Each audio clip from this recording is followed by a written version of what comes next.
Hello and welcome to the Football Fluency podcast. My name is Matthew Robertson. My name's Derry Aldrich.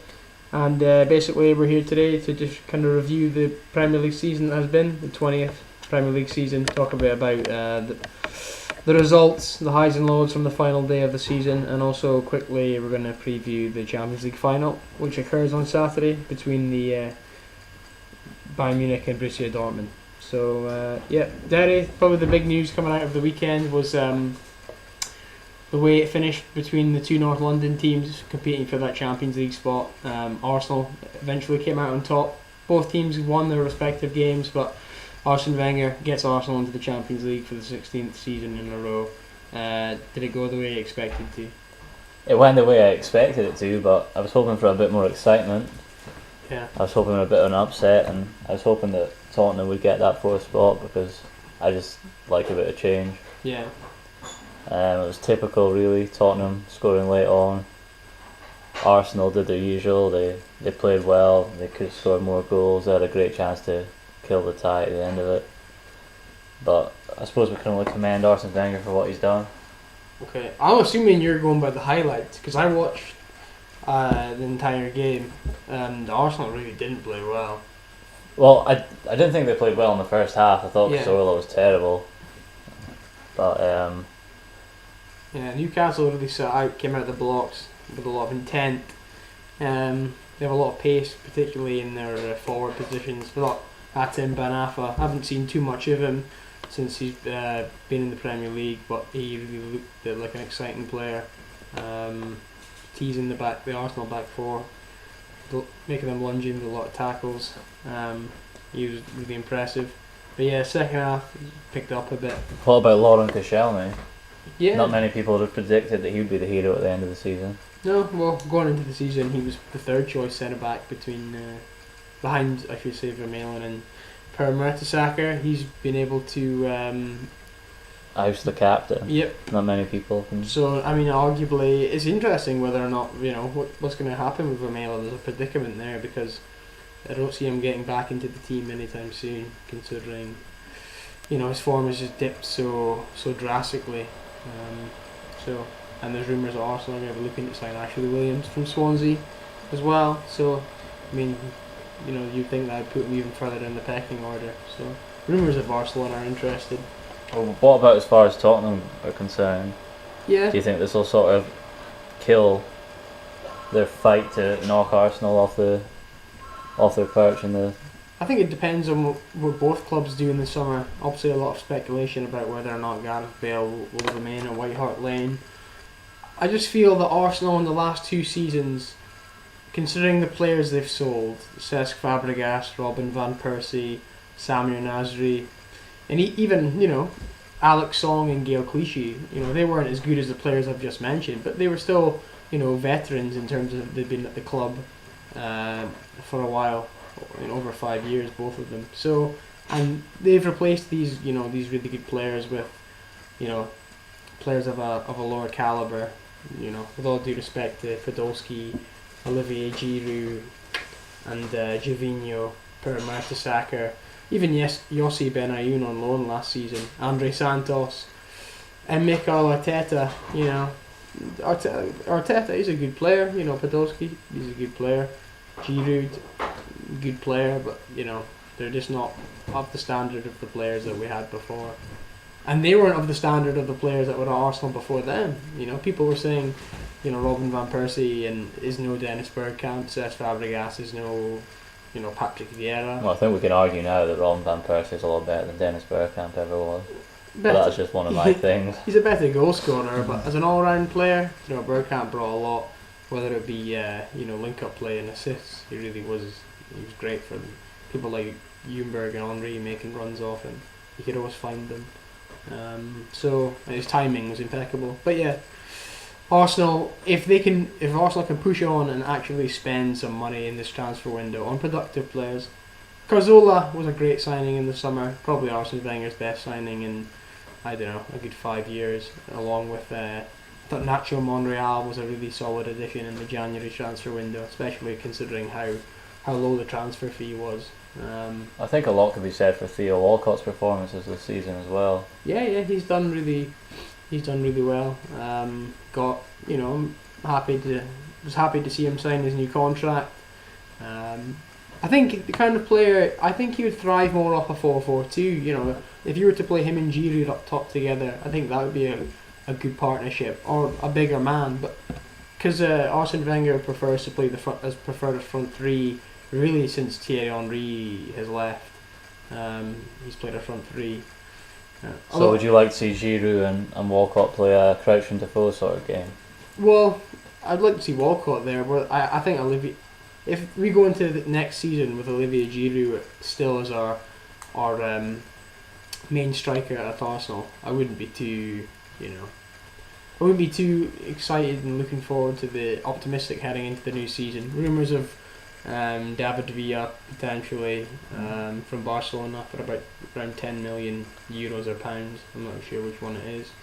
In terms of other strikers, absurd links with Wayne Rooney and I think Edison Cavani. You know, obviously Arsenal are going to have to shell out. Well, David Villa, that transfer might whet your appetite, but is it really the right move?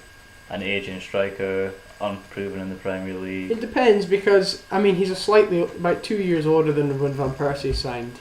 But I think it's safe to assume he's past his peak. I'm not sure if age as such is the issue here. Yeah, David. It's hard. I don't know. I just don't think players of his caliber, World Cup winner, European Championship winner, you know, champions. He's won the league, the Champions League. Players of his caliber going at that price tag, you know, you're not going to get that chance too often. So to see, you know, take Torres for 10 million there. He's won the same as Villa.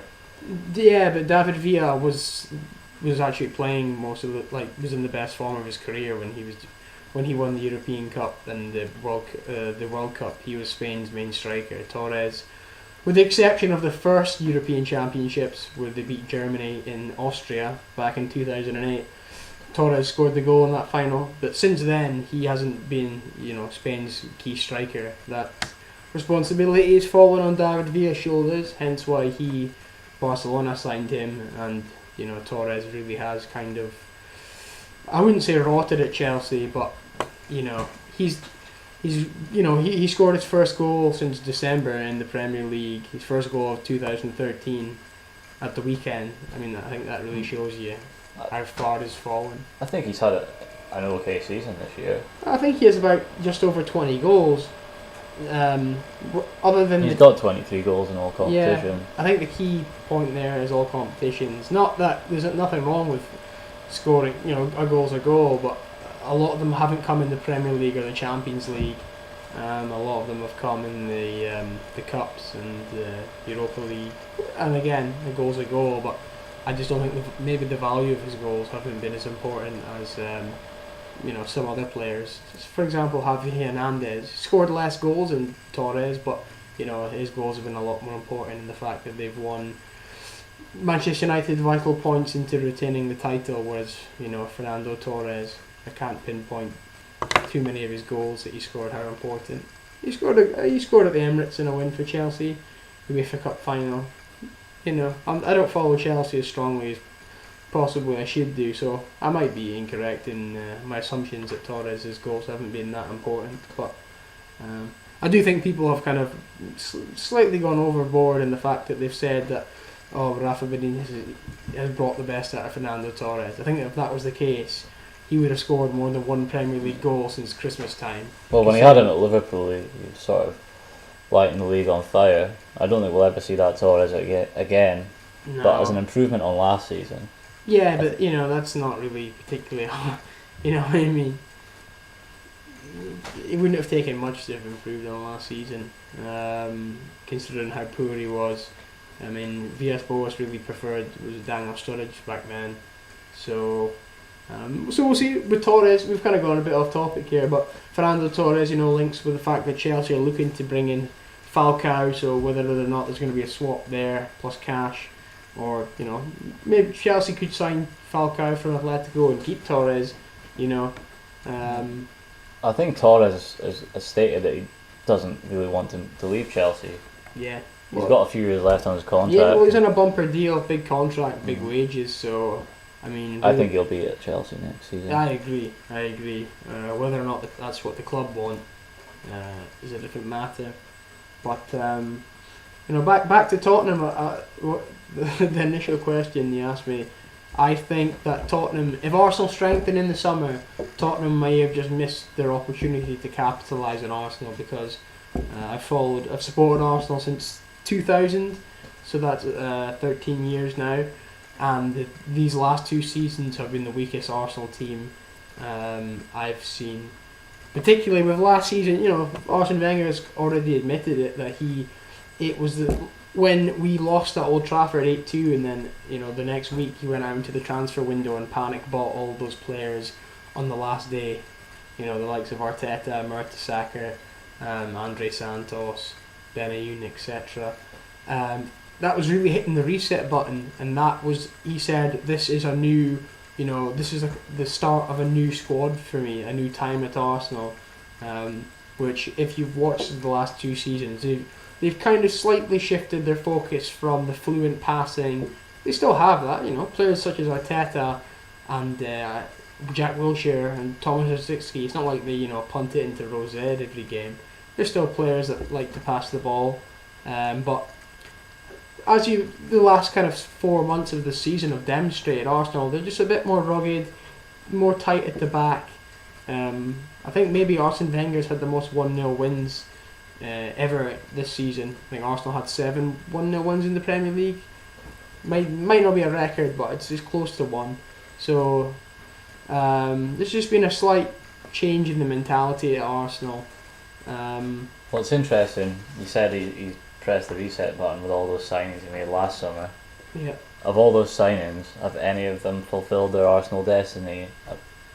Well, I don't know. I think probably at this stage in Arsenal, where they've been the last 2 years, you couldn't have asked the way it went, with the fact that we ended up selling all our Premier players. You couldn't really ask Mikel Arteta to come in and replace Cesc Fabregas and say, well, Cesc Fabregas did this for us, he scored 20 goals. Well, I don't think he was necessarily bought to directly replace Cesc Fabregas. I think Wilshere was the inherent replacement, okay. But other players, I don't think you can ask much more than what the players that have come in have given us. I think where Arsenal are right now, of course, as a fan, I'm disappointed. We haven't won a trophy in 8 seasons. We've not looked. In the last couple of seasons in the Champions League, we really haven't looked threatening in any way. I want to see the team kick on, but when you look at the competition that's out there, you're competing with Chelsea and Manchester City, 2 clubs owned by billionaires. Manchester United, really the premier club in world football. And Arsenal make a lot of money, they make good profits, and there is money there to be spent. I just think where they are just now, I'm not going to say, it's obvious that the board and Arsene Wenger, they seem content, which is frustrating the fans, but we could be in a lot worse position. If you look at what's happened with Liverpool, they haven't been in the Europe Champions League for about 3-4 years now, really faded from contention. Fine, they might have won the Carling Cup last season, but in the big picture of Arsenal have stayed in Europe in the Champions League, and Liverpool haven't, and I think that's going to help us in the long run. So things go in cycles, and I think just now Arsenal are just in a cycle where really the fans just have to maybe bite the bullet. It doesn't help that we have the highest season ticket prices in European football. I think that is something that has to change, because for the the level of the quality, in terms of we're not competing for trophies, and fans shouldn't be having to pay that kind of money when their team isn't being successful. I think it's interesting as well that despite the fact that Arsenal finished in 4th, it feels as though that they need to strengthen more than Tottenham do. And obviously if Tottenham were to lose Bale, I think they're going to have a hard job trying to keep him, they'd have to strengthen as well, but I can't think of very many areas, apart from the centre forward, where Tottenham are struggling just now. Yeah, well, there's rumours that Modric is apparently wanting back to Spurs. So that would be interesting, because obviously I thought he was one of their key reasons why they pushed Arsenal so hard last season in the middle of the pitch. Really good creative player.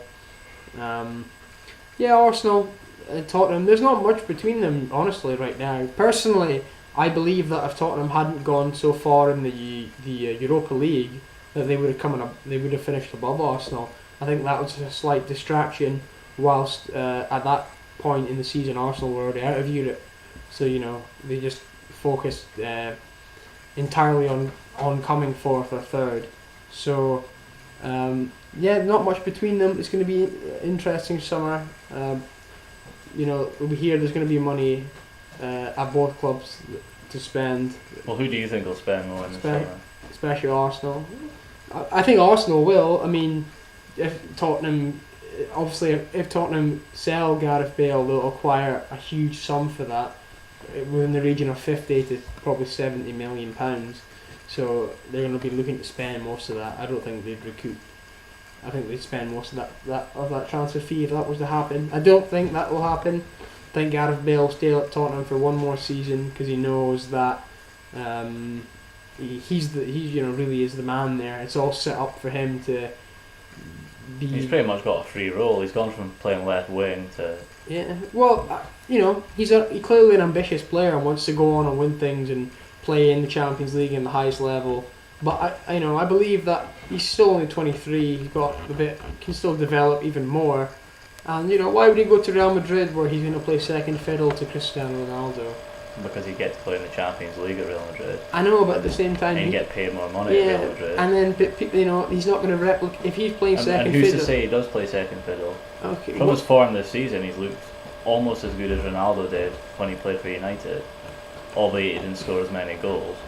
Okay, okay. Well, Cristiano Ronaldo, if you think he's not going to want to be, if Gareth Bale's to come in and he takes over from him, he's not really going to be too happy about that, and he's going to want away. He's their highest wage earner, their star player. I mean, Real Madrid would love to have them both. Well, I'm just speaking hypothetically. I think that if Gareth Bale wants to show ambition, he has to move away from Spurs because the best players in the world don't play in the Europa League, they play in the Champions League.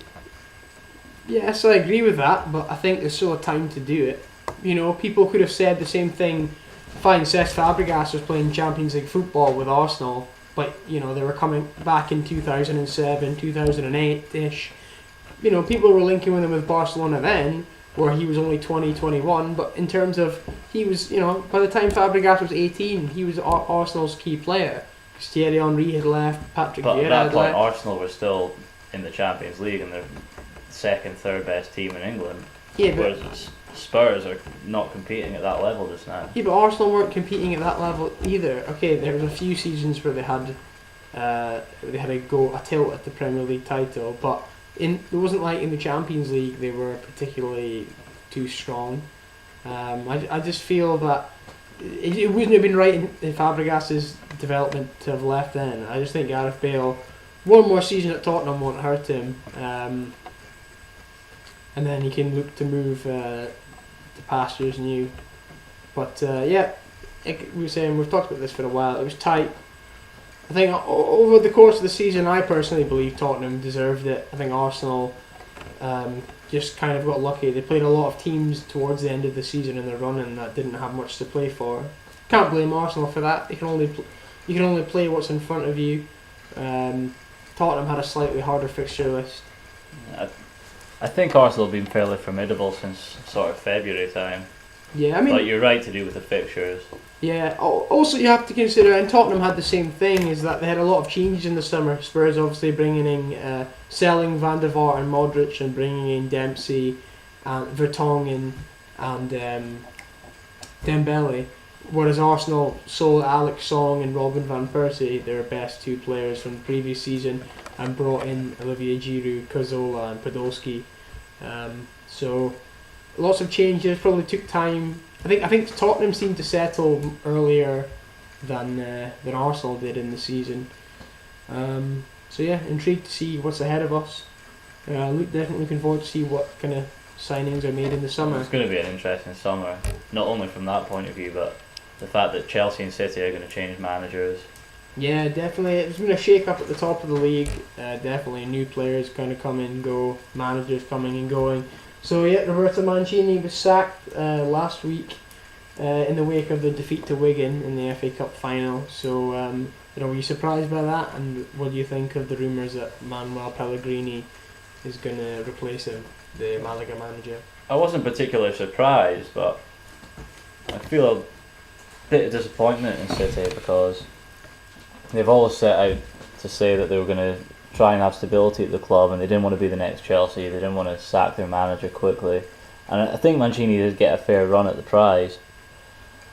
But I'm not sure. Pellegrini's proven in the Premier League. He plays a sort of attacking game of football, and I don't know if that'll be effective. It'll be nice to watch, depending on which players he brings in.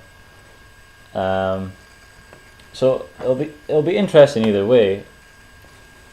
It's what else is interesting is the fact that Jose Mourinho apparently has had this deal going with Chelsea for a while. Well, that's the rumour anyway.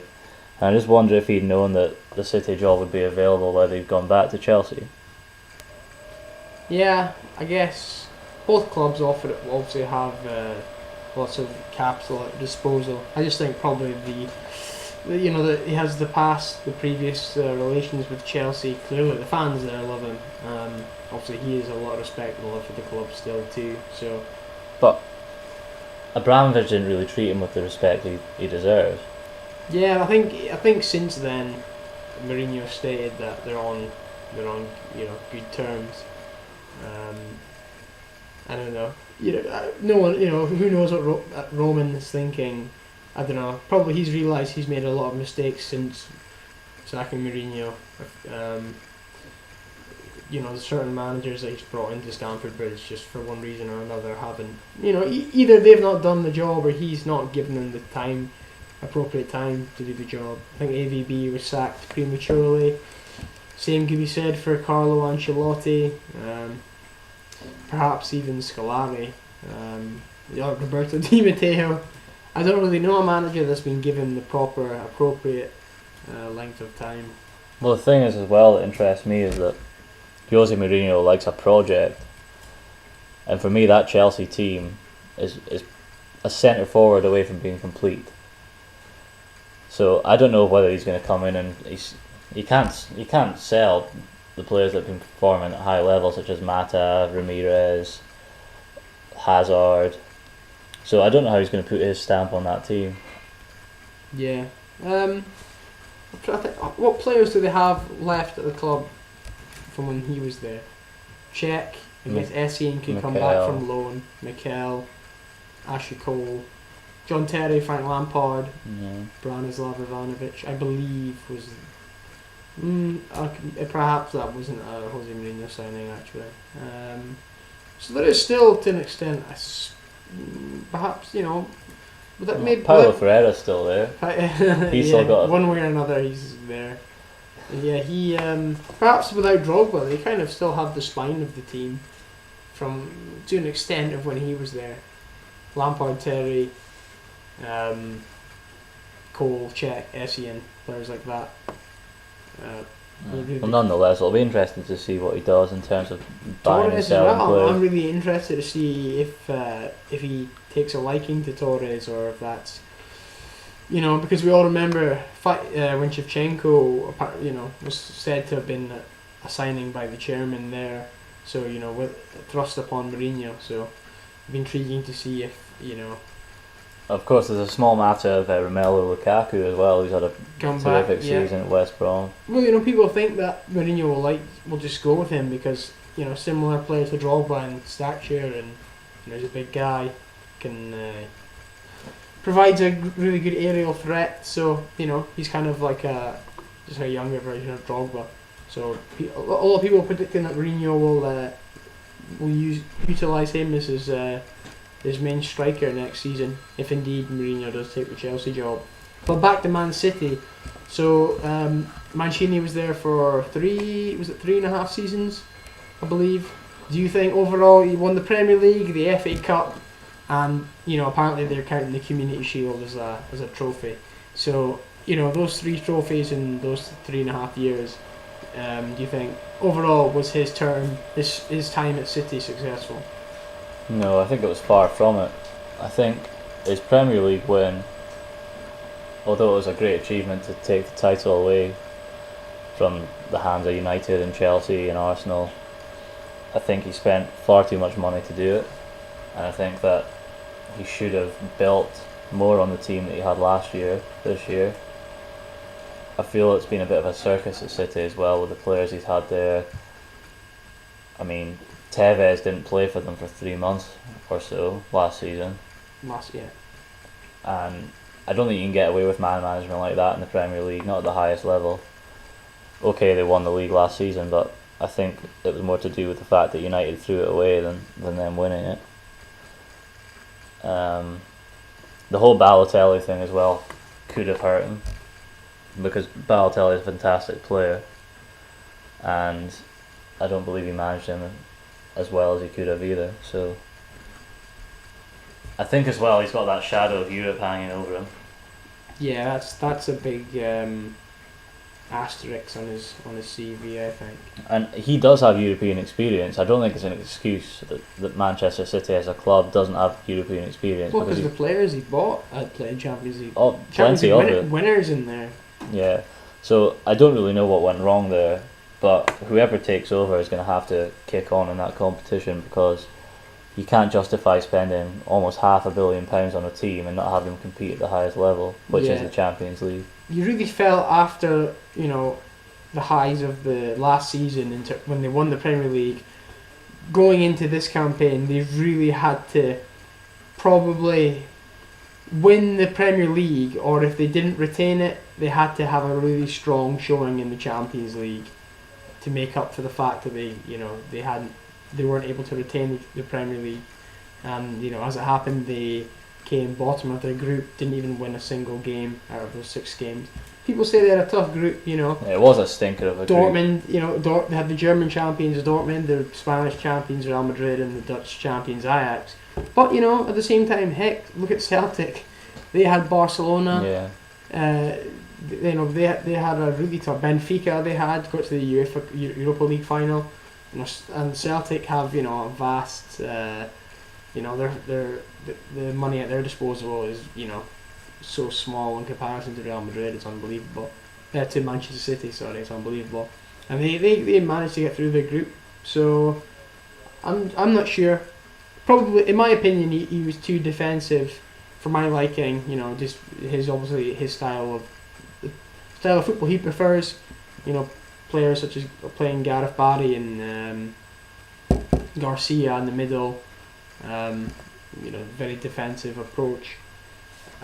Even James Milner, to me, he's a really good player. Can play in many positions, but Jack Broadwell, their signings, particularly in the summer, just really didn't. It wasn't a signal of intent. You never really thought that they were going to go on and. Well, we apologise for the clock chiming. Just nature's way of telling us we need to get moving on with the podcast. Yeah, but yeah, I'm with you. I mean, a lot of people, the Manchester City fans, were upset when he got the sack, Mancini, because they hadn't won a trophy in about 30 plus years, I believe, 30, 40 years. So the fact that he brought them their first silverware in the form of the FA Cup and then the Premier League the following season, they were delighted with that. I don't think they're delusional City fans in that they're just grateful to be winning things, But I do feel with the money at his disposal and the players at his disposal, it just wasn't good enough. They didn't compete on enough fronts, in my opinion. And off the top of my head, in recent memory, I would argue that Manchester City have been maybe perhaps not the weakest, but just the poorest, and certainly not in terms of wealth, but just the poorest defending champions of a Premier League title. I can't really think of a team that's relinquished the championship just so easily. I feel ever since United went to the Etihad back in December, you can only ever see the championship heading in one direction, and that was Old Trafford. City really went down without a fight. We were able to claw back the deficit, slightly towards the end of the season, but that was all in vain, considering the gap between themselves and United. So I think it was right for them to get the sack. Pellegrini, he's done well with Villarreal, a club with a small budget, and took them to the Champions League semi-final. A lot of people point out that he spent 100 plus million with Real Madrid, signing Kaká, Benzema, and Ronaldo. First of all, how many of those players were his signings? That was all down to really the president coming in at the time. He wanted to rebuild the image of the Galacticos, and secondly, he at that time Real Madrid had his one season in charge at the Bernabeu. They had their highest ever points tally. They were just eclipsed by the greatest Barcelona, Guardiola's Barcelona, who pipped them to the title. So, not too familiar with Pellegrini. I hear good things. I agree with you. I think their style of football will certainly be more attractive next season. Whether or not it's more effective, we'll have to wait and see about that. But in the topic of managerials, sackings and hirings, we're hearing that Tony Pulis today has left his post at Stoke. It's not official, but it's strongly rumoured. Sky Sports have reported that it's almost fact. So he kept Stoke up and got them promoted 5 years ago, and has kept them in the Premier League ever since. Do you think how would you review his time as the manager of Stoke in the Premier League? Well, I think he's done a remarkable job. I think Stoke are now the model for teams coming up from the Championship who want to stay in the Premier League, and of course they do. People always have a go at him for the style of football he plays, but survival doesn't come easy. You've got to be dogged if you want to stay in that league, especially if you're not going to spend money. And I think it'll be a great shame for the Stoke fans and the Stoke team to lose him. I don't know who want to replace him. Yeah, we don't have the full reasons yet of why he's departing. I said earlier, if someone had told me the first game of the season when Stoke had been promoted, their first game kick off in the Barclays Premier League, in 5 years' time, Stoke will still be in the Premier League without being relegated, I wouldn't have believed you. I thought they were goners for sure in that first season. Really only this season's only been the first year that they've really flirted with relegation. Before then they've been solid kind of mid-table, been safe by just after Christmas. So intriguing to see who comes in there. Okay, so like we said, the season's done. Champions Manchester United, Manchester City second in the Champions League along with Chelsea and Arsenal. Relegation teams were Wigan, QPR and Reading. They went down. Overall as a season, highlights, lowlights, goals. We'll talk a bit about that. Overall, what was your favourite moment of the season? Well, as a United fan, it's been a pretty good season for me. But I was really happy to see Rio Ferdinand score the winner last week against Swansea. One of my favourite players, and I think that he doesn't get enough credit for the job that he does. First goal in 5 years. I know. I was surprised to hear that, because when he was younger he used to get up for a lot more headers, and I remember him scoring a great goal against Liverpool a few years back. But you could tell by the elation in his face when he scored that he was happy to get that goal. And to be honest, there's been a few great moments as a Manchester United fan this season, but in the whole scale of the league, I can't think of many other things that have sort of stoked my fire, to be honest. What about yourself? Just a few before I say my number one. I really enjoyed, even as an Arsenal fan, the atmosphere the night that Manchester United clinched the title against Villa was electric. Van Persie was just... It really reminded me of a night, the season Arsenal 2003-2004, the night when Arsenal, they'd already, I don't think they quite won the title, but they were 12 points clear. It was coming, the home stretch of the season, and Arsenal played Leeds on a Monday night, and Thierry Henry scored 4 in a 5-0 victory, and it was just everything they touched seemed to turn. Henry touched that night turned to gold, and the fans really knew that they were kind of just like witnessing something historic. I got the same kind of feeling that night. United got off to a great start. Van Persie scored his first goal really early on. He scored that wonderful volley not too long after. He had the hat trick inside the first half. That really stands out.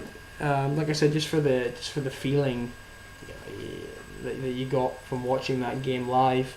Alex Ferguson, his last home game at Old Trafford, that was kind of a really emotional thing. Strange day. Well, I didn't know whether to say that as a high point or a low point. Yeah, I mean, it's a bit cliche. A lot of people will put that down as their moment of the season, just in the fact that it was just so monumental, him doing the speech. I really love the fact that the players let him lift the Premier League trophy. I thought that was a really good, touching moment.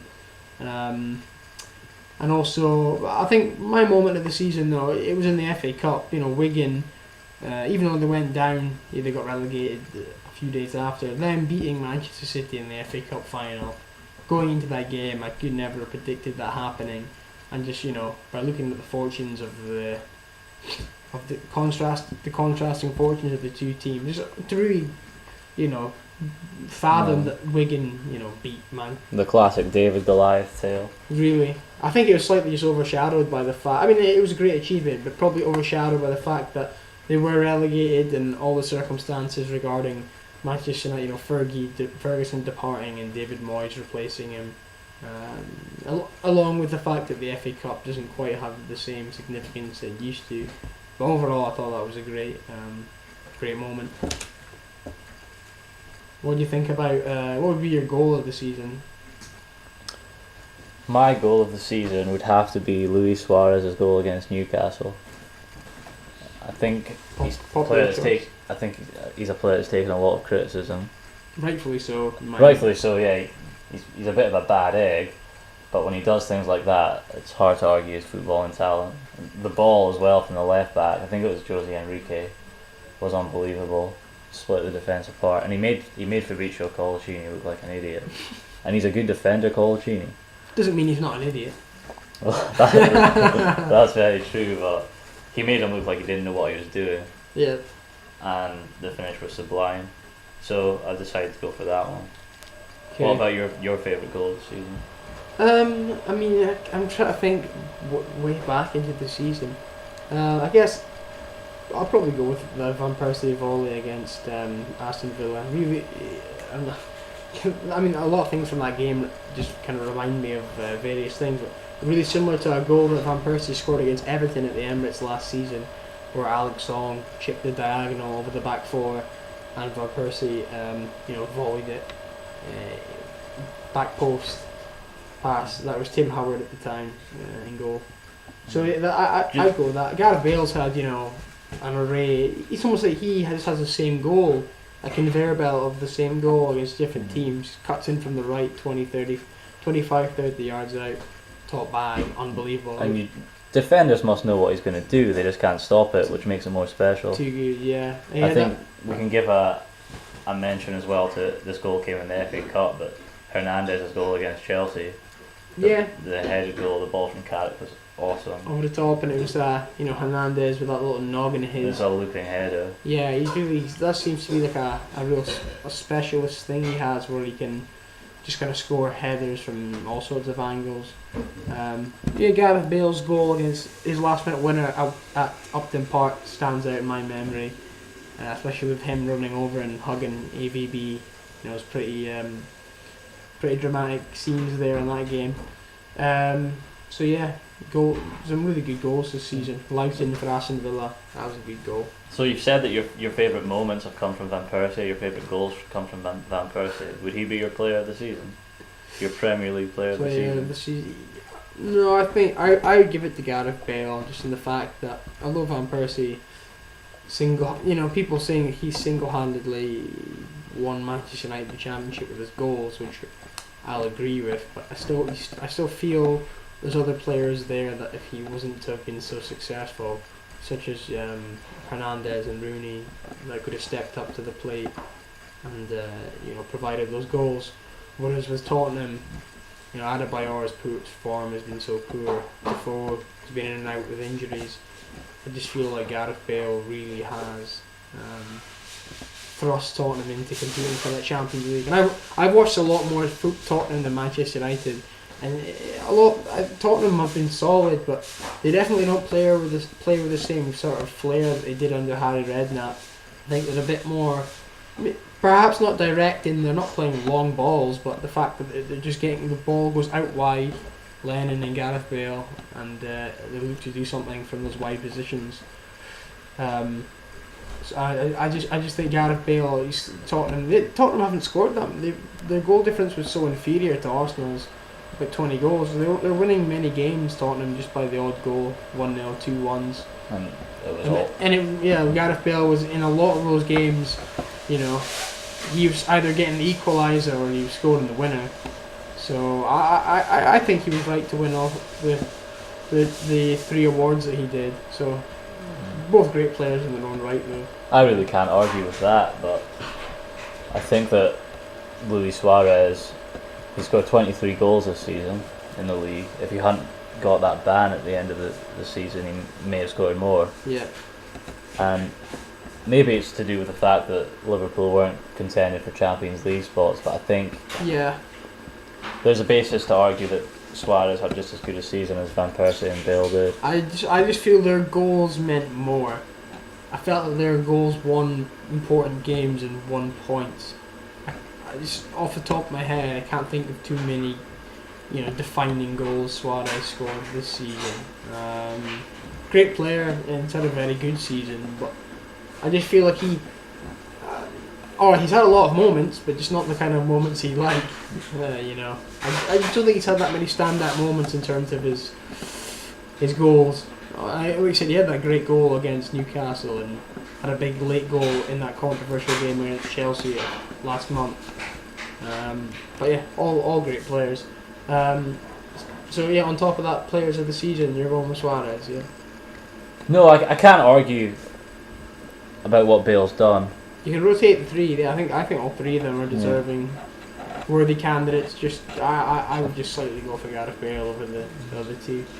I'm just saying that if Suarez had played the full season, then he might have kicked on and got another 4 or 5 goals, and Van Persie might not be the leading scorer. Could have done more, yeah. But Bale's been phenomenal, and I can't argue that he's the player of the season. Yeah. All right. So I alluded to a few, specific matches there.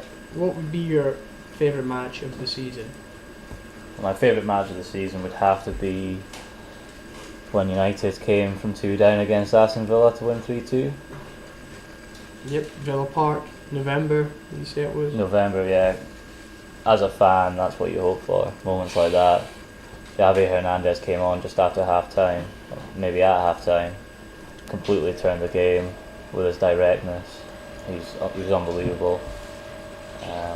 And his winning goal, I was watching it in the pub and just pretty much set the place on fire, and as a football fan that's all you can hope for. Yeah, that's what Ferguson said he'll miss the most, didn't he, about the job at Man U, the fact that he said he loved those late goals, and that was his favourite part about, his favourite thing about managing United, just all those late winners. Also, Paul Scholes played a blinder in central midfield in that game, and it just goes to show how much he'll be missed going forward.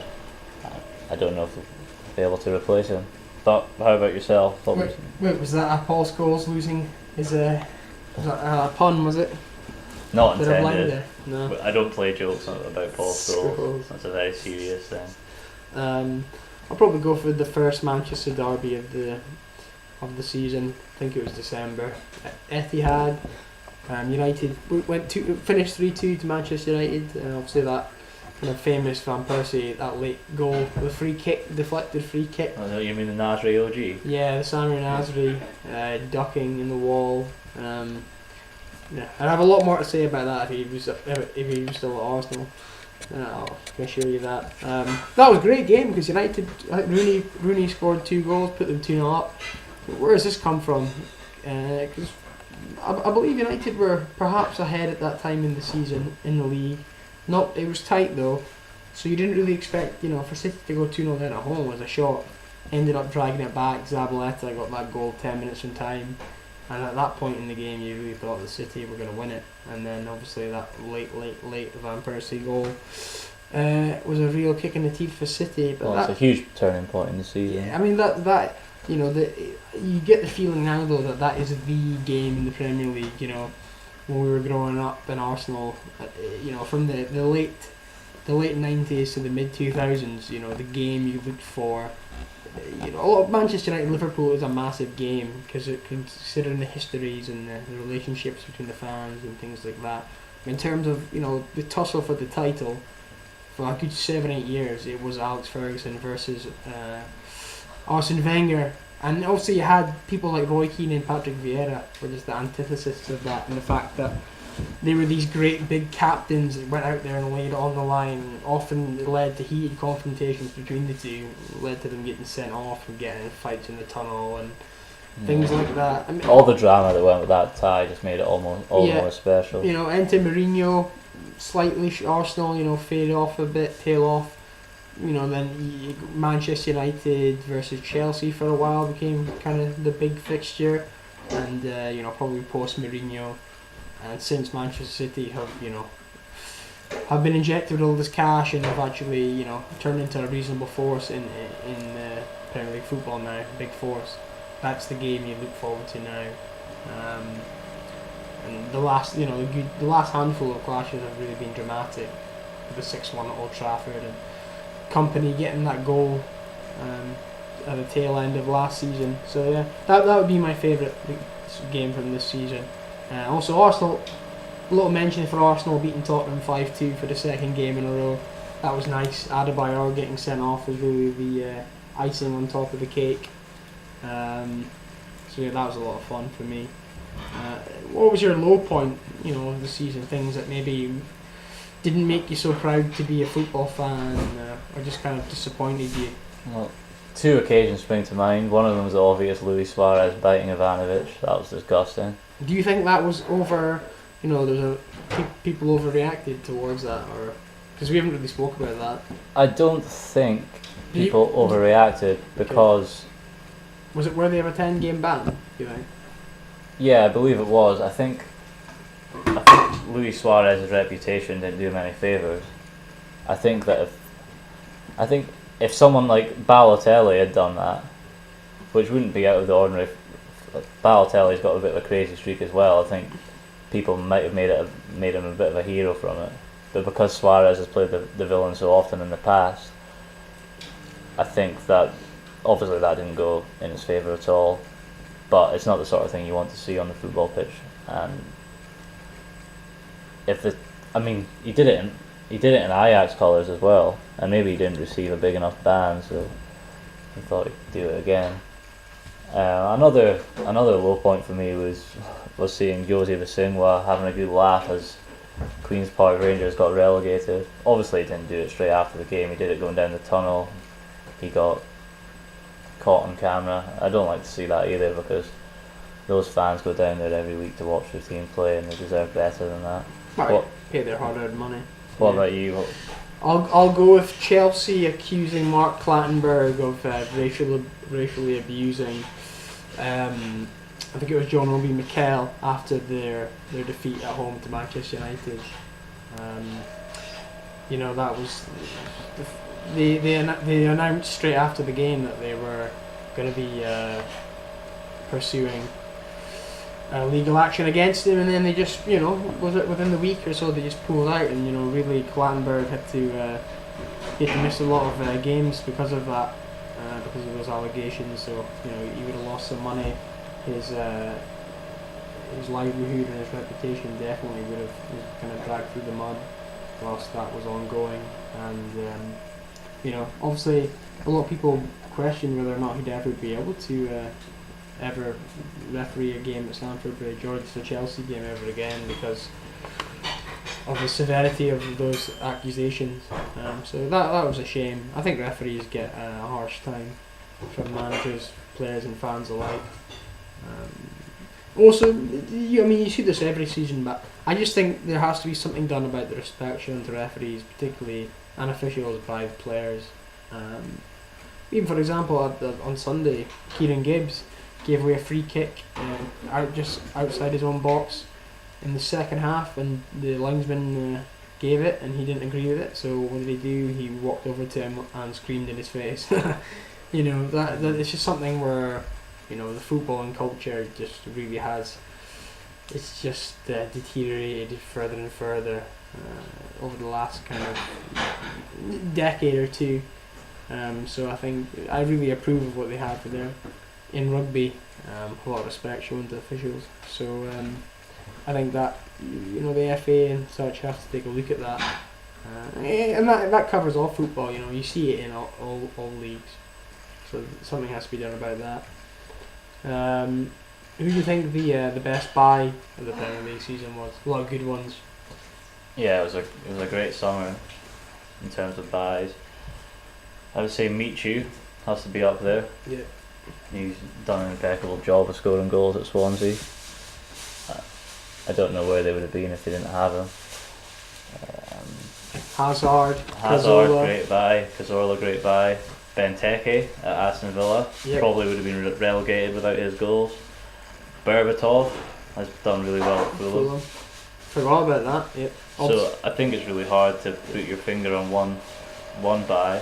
What about, how would you say Kagawa? Kagawa, Van Persie. I think he's been a bit of a disappointment. Who else? Chelsea, Oscar, the big signing. Oscar's very young, and he's not looked bad, but he's a Brazilian number 10, so maybe the Chelsea fans were expecting a bit more from him. And as a United fan, I was expecting a bit more from Kagawa, but I don't think he can go on to do what he did at Dortmund at United, because there's so many big characters there. There's big players there in his way. Yeah, yeah, lots of good buys. Who's disappointed you the most? I know who. Probably Emmanuel Adebayor. Yeah. Oh yeah, man. At Spurs, I can't think of a player who's declined so radically as he has. Yeah, left out Vertonghen. I forgot to mention him. He was a great buy for Spurs. Yeah, Adebayor. Oh man, he's really been a letdown. I think Clint Dempsey. Perhaps the stats have been quite good, but I don't know. I think he's struggled to find his position at Tottenham. Considering he was fantastic for Fulham last season. There was Marin. Is it Andre Marin? Marco Marin. Marco Marin. Yeah, I mean he's not really been given the opportunity, so it's hard to blame him. But I'd seen a bit of him when he played in Germany, and he looked really good. So perhaps, you never know, if Mourinho, whoever gets the job there, will give him a shot. Can we include Van Persie in the fold of the best? Yeah, I mean buys? it's an obvious buy. You knew what you were getting, pure class. But 24 million, it looks like a bargain now, considering what he's done for Manchester United. I saw a picture of a banner at the Emirates when Manchester United played there against Arsenal a couple of weeks ago, and the Arsenal fans, it was like the tier above Manchester United. They had a banner that said, "You can't buy class," and then below it, the Manchester United fans had a sign that said, "Yeah, you can't. Like for 24 million, you can."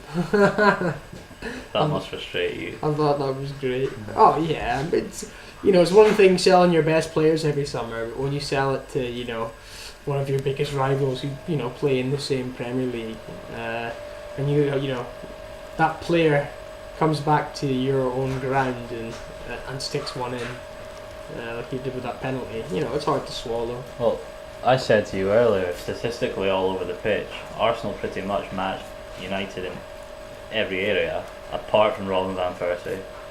So yeah, was it worth that £24 million? Well, that's kind of, it's interesting because Arsenal have 3 points better off this season than they were last year. Last year they accumulated 70 points. This season we accumulated 73.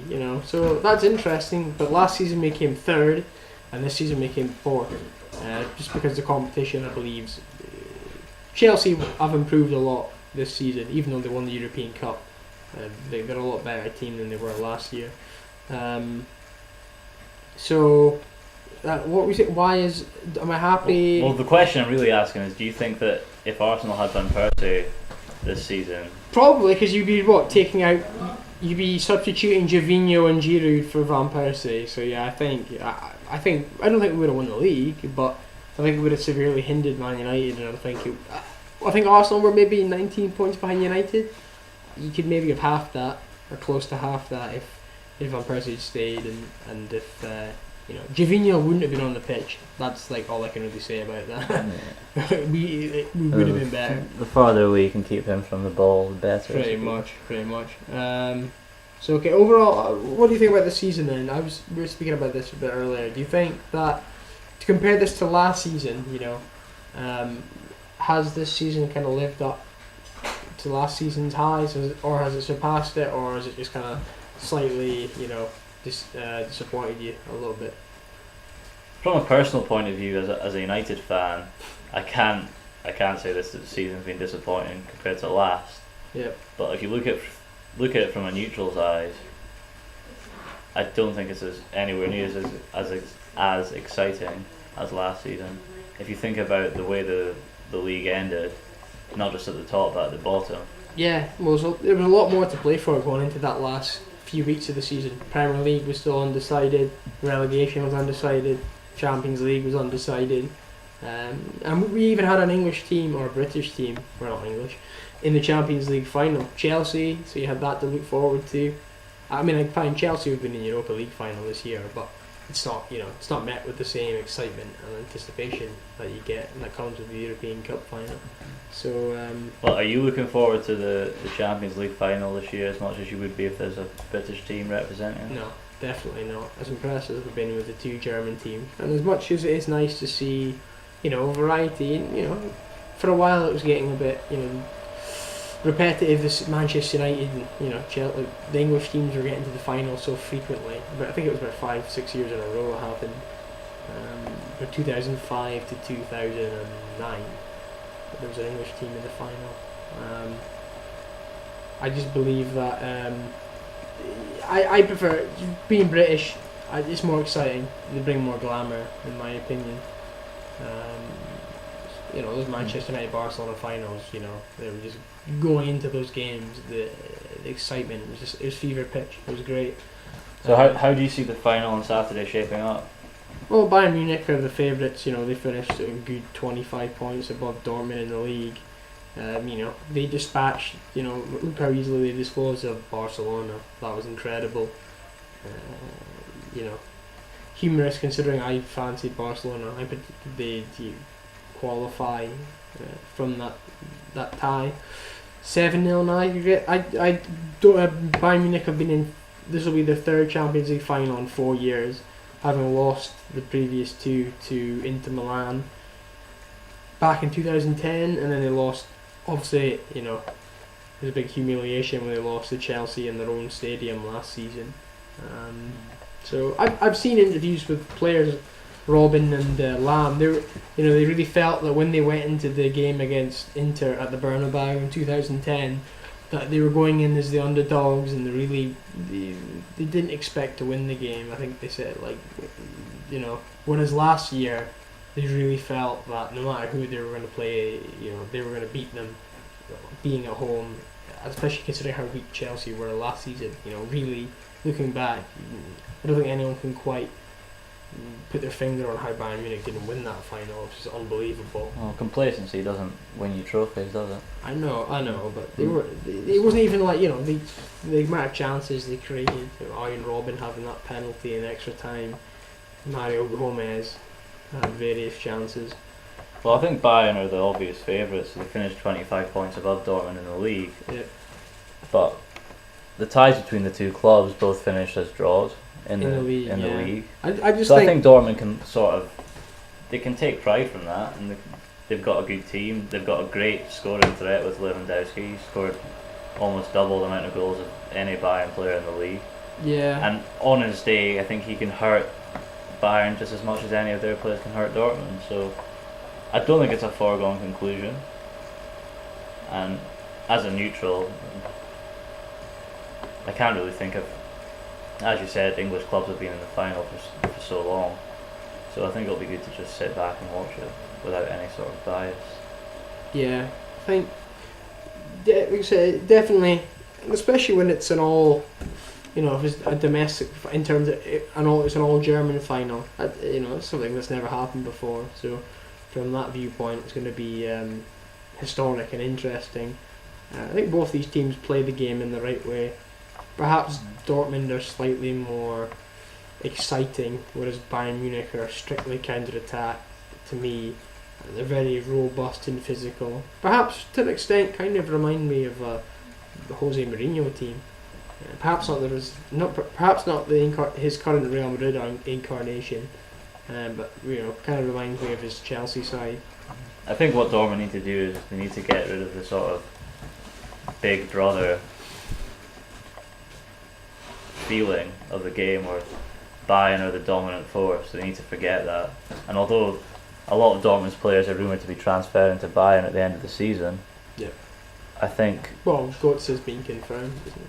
Yeah, Götze has been confirmed. I think Hummels is highly coveted by Bayern. Lewandowski as well. I think they just need to get it out of their heads and play the one game of their lives. Yeah, so it suits some teams. It suits them to go in as underdogs and to. I know definitely. For example, obviously I'm an Arsenal fan. It suits Arsenal going into a lot of these big European ties as underdogs. I think that that definitely has suited them in the past. So perhaps Dortmund might look to rive off that. So yeah, who knows? I think I really strongly fancy Bayern, and I think the fact that they were they were in the same position last year. They lost. They were in the German Cup final, which they are this time. They are again. They lost that to Dortmund. In the Champions League final, they lost that, and they lost out in the league. So I just think I think last season really is kind of driving them on and stoking the fires. I don't think they're gonna. And we all know that Guardiola steps in next season to be their new manager, so I just believe that they're going to want to send Henkes out on a high note. For him to lose back-to-back Champions League finals, that really would just be that'd be devastating, man. So well, we hope you all enjoy the final on Saturday, and we'll probably be back to discuss the events of that game. But thank you very much for listening, and you can get us on Twitter at @FootballFluency is the handle, and we just want to thank you for listening. Okay, in the meantime, take care. Bye.